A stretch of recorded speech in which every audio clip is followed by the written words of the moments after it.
Only after two iterations we realized that simply posting more content wasn't moving the needle. What actually sparked engagement was when members started sharing their own stories and asking for advice. That lines up with research showing that groups with a 30% higher rate of member-initiated posts see almost double the comment volume compared to admin-driven groups. It's the sense of ownership that flips the switch from passive to active. But what if the group feels cliquish or intimidating? Isn't there a risk that new members hesitate to jump in, especially if early conversations are dominated by a few regulars? Absolutely, and that's where leadership style comes in. When moderators actively welcome newcomers or highlight first time contributions, it lowers the barrier. Here's the takeaway: visible encouragement is more effective than generic rules about participation. And content choices matter too. For example, groups that use weekly prompts like Share Your Win Wednesday report up to 40% more unique commenters. Structured opportunities make it easier for hesitant members to find a way in. Can you explain how celebrating small wins actually changes the group dynamic? Is it just about positive vibes, or does it create a feedback loop? It's both. Publicly celebrating wins not only boosts morale, but also signals that contributions are valued, which encourages repeat engagement. Over time, that builds a culture where sharing becomes the norm rather than the exception. Only after two iterations we realized that simply posting tips wasn't enough. What actually triggered responses were the polls and quizzes. That shift doubled our comment rate in a week. That lines up with what I've seen. Posts that ask for a direct opinion or experience get about 60% more engagement, according to recent Facebook group analytics. It's not just about sharing value, but inviting members to co-create it. But is there a risk of overusing those formats? If every week is another poll or quiz, don't people start tuning out? That's a fair point. The trick is mixing things up, like alternating between live sessions, member spotlights, and open-ended questions. Keeping the calendar fresh prevents fatigue and keeps curiosity high. And tracking what works is key. For example, if a live Q&A consistently drives more shares but fewer comments, you might tweak the format or timing. Data tells you where the real conversations are happening. What about aligning all this with the group's mission? If the content veers off, even high engagement might not mean real value. Exactly, every post should reinforce why the group exists. Here's the takeaway: engagement matters, but it has to build toward your core purpose, or you're just chasing numbers. Only after two iterations we realized that posting in our business page barely moved the needle, but the moment we shifted to a Facebook group, engagement shot up by almost 300%. That's a massive difference for anyone trying to build a real community. The numbers back that up. In 2026, business pages average just 5% organic reach, while active groups consistently see double or even triple that. Facebook's algorithm is engineered to prioritize group content because it keeps users interacting longer, more comments, more return visits. But isn't there a risk that groups become echo chambers? If everyone's just talking to the same core audience, does that really help brands grow beyond their existing followers? Here's the takeaway: Facebook wants users to stay on the platform, and groups are sticky. The richer the conversation, the more likely people are to come back. For entrepreneurs, that means groups aren't just about reach, they're about retention and loyalty. And it's not just about conversation volume. Facebook's algorithm now rewards posts that spark meaningful interactions, think threads with replies, not just likes. Groups naturally foster that, which is why their content gets surfaced more often in feeds. If that's the case, what's stopping this from being just another short-term algorithm hack? Couldn't Facebook shift priorities again and leave group admins scrambling? That's a fair point. But so far, every tweak Facebook's made in the last 2 years has doubled down on community-driven content. Unless their core business model changes, groups look less like a trend and more like a foundation for organic reach moving forward. Only after two iterations, we realized our first group was way too broad. Online business builders just attracted everyone and no one. The engagement was shallow, and posts got buried fast. That matches what Meta's 2025 data showed. Groups with a defined audience like remote SaaS founders under 30 had 3x higher post interaction rates than generic business groups. It's almost like the narrower you go, the deeper the conversations get. But is there a point where you're slicing it too thin? If you target, say, AI-powered Etsy sellers in Berlin, aren't you risking a group that never grows past a handful of members? Here's the takeaway: if your group's purpose is crystal clear, even a small member base can be super active. But you need signals like stagnant join requests or repetitive questions to know when it's time to pivot or broaden the scope. A good benchmark is the 10% rule. If less than 10% of your members are posting or commenting weekly, your niche might be too tight or your value prop unclear. High-performing groups often hit 20-30% active participation. So, would you recommend starting narrow and expanding, or beginning broad and niching down as you learn what works? Start focused. It's easier to expand a thriving, engaged group than to rescue a generic one that's lost momentum. Plus, a clear niche attracts people who actually want to contribute, not just lurk. Only after 2 iterations, we realized that simply deleting spam posts wasn't enough. Members wanted to know why certain content disappeared, and that transparency actually built more trust. That matches what I've seen in the data. Groups that post clear explanations for moderation actions have about 30% fewer repeat violations.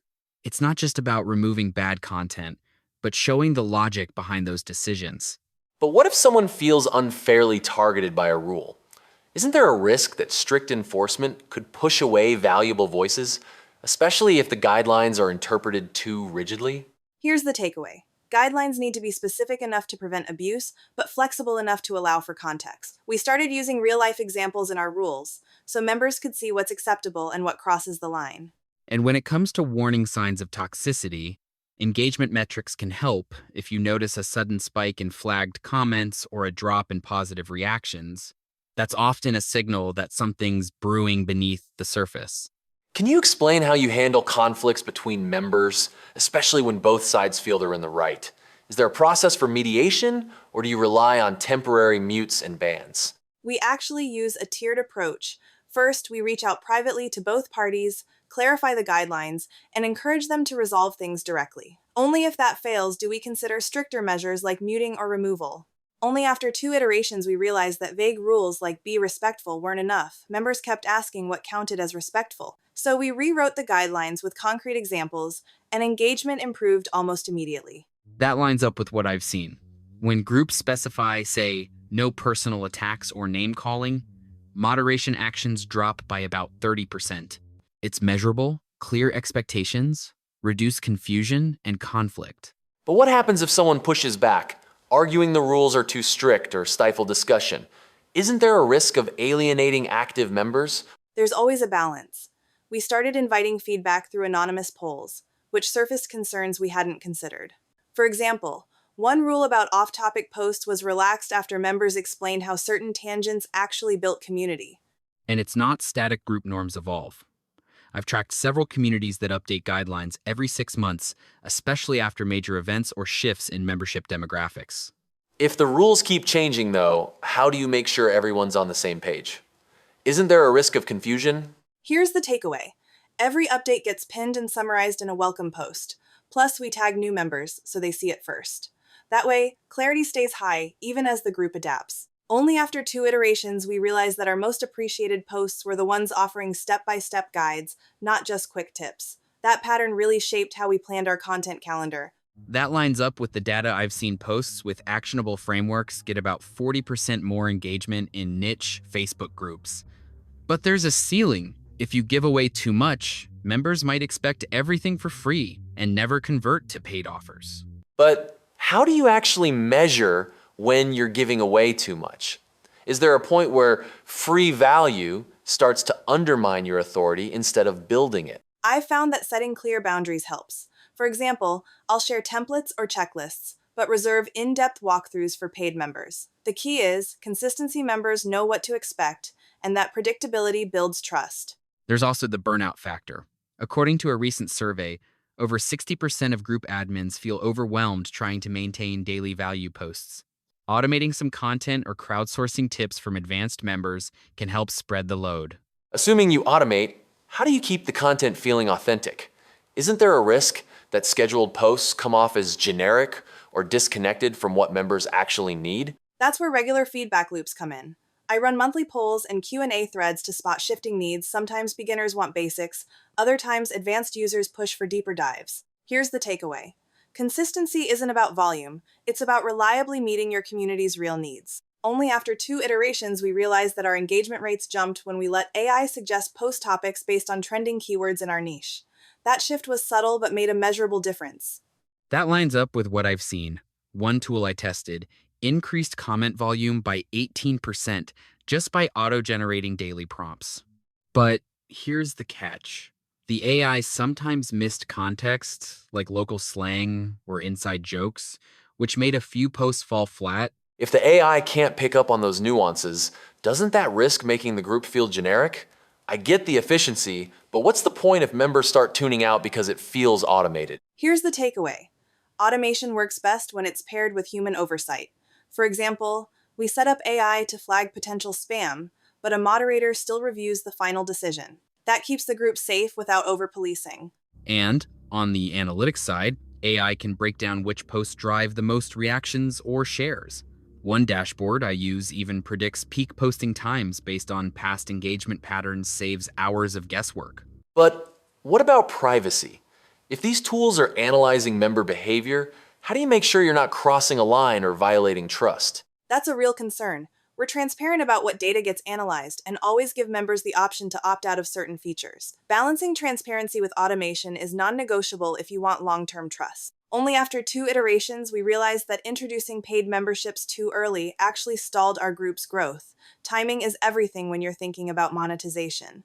That matches what I've seen in the numbers groups with at least 1,000 active members and a 60% monthly engagement rate tend to convert better when launching paid offers.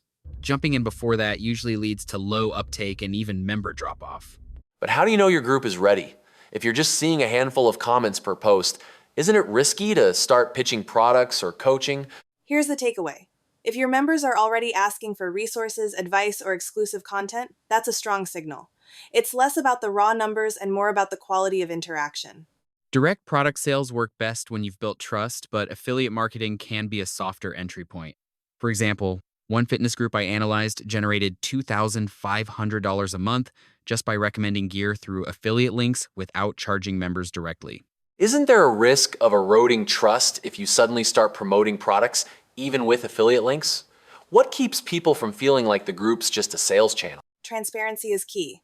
If you're upfront about how recommendations support the group and you only promote things you genuinely believe in, most members appreciate the honesty. The balance is making sure value always comes first, commercialization second. Only after 2 iterations we realized that the Q&A format actually doubled our group's comment rate compared to static posts. That shift made it clear live sessions aren't just about sharing info, they're about sparking real-time interaction. That's backed up by numbers I've seen. Facebook's own data shows live videos get 6 times more interactions than regular videos. But I'm curious, how do you handle the nerves, especially when you know dozens of members are watching in real time? Isn't it possible, though, that going live could backfire if the session feels unstructured or awkward? I mean, if admins aren't prepared, couldn't that actually hurt their credibility instead of building it? Here's the takeaway. Structure is everything. I use a simple 3-part outline intro, main topic, and open Q&A. That way, even if something unexpected happens, there's always a roadmap to fall back on. And promoting the session ahead of time matters too. I've seen attendance jump by 40% when reminders go out a day before and again an hour before. Plus, pinning the replay post keeps the value going for anyone who missed it live. But what about tech hiccups? If the stream lags or the audio drops, doesn't that risk losing trust? Should admins invest in better gear, or is it more about managing expectations? A basic ring light and a reliable mic can make a huge difference, but honestly, transparency wins. If there's a glitch, just acknowledge it and move on. Members appreciate authenticity more than perfection. Only after 2 iterations we realized that delegating moderation wasn't just about saving time, it actually helped surface new leaders from within the group. That's a solid point. In a recent survey by Community Roundtable, groups with distributed moderation reported 30% higher member engagement. But the challenge is keeping those moderators aligned with the original culture. But what happens if those new moderators start enforcing their own style or priorities? Isn't there a risk the group's vibe shifts, especially as you add paid tiers or subgroups? Here's the takeaway. You need clear onboarding for moderators, plus regular check-ins. One group I worked with used monthly feedback loops to catch drift early, and it kept their core values intact even as they scaled past 10,000 members. AI tools can help too. Automated flagging of off-topic posts reduced manual workload by 40% in some cases, but you still need human oversight to interpret context algorithms miss nuance. If monetization is introduced, how do you avoid alienating the early, loyal members? Isn't there a risk they'll feel sidelined or commodified? It's all about transparency.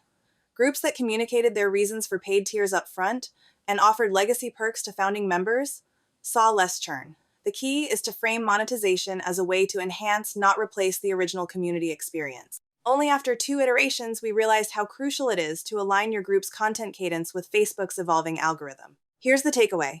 If you want your group to thrive in 2026, you can't just post randomly. You need a rhythm that matches what the platform rewards. That's backed up by the numbers. In 2023, groups that posted at least 3 times per week with a mix of live video and AI-generated prompts saw engagement rates jump by 42%.